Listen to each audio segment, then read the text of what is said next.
So everybody asks me about the Pilot 823 Lamy 2000, but not many of you ask me about this one. So I wanted to give the Custom Heritage 92 by Pilot a little bit of a screen time here because this is the pen that I've used most consistently over 2024 and 2025.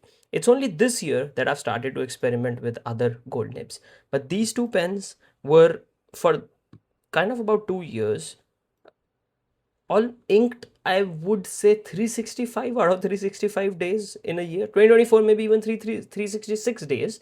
This is an amazing pen.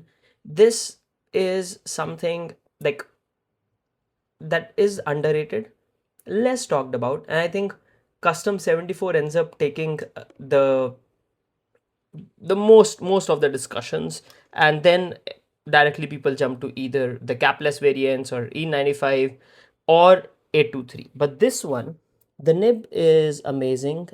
This one in medium writes really well as you can see. I really love the carvings here.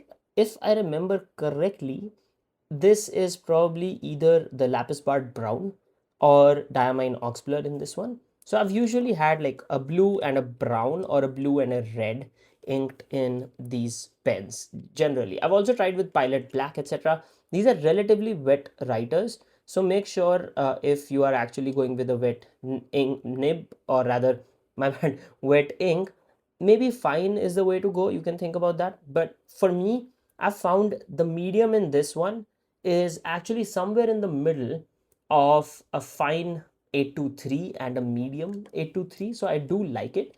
This one, it's thin enough. For some reason, the medium in this nib, or rather the medium with this pen, feels to me a little bit thinner. I don't know if it's the workings of the pen, the feed in this one, but my guess is the feed is the same as other Pilot pens in the same range with number 5 nibs.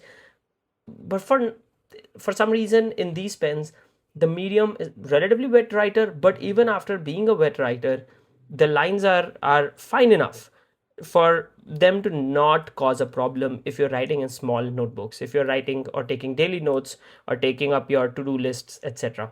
This is definitely a pen that you should check out, you should try out in any shop as you can before you actually commit to a gold nib. And I think for the price range, this is one of those pens that's definitely worth it. The quality, the build quality, and everything is amazing. I've also done I think I've done a longer video on this one as well that you can check out on the channel.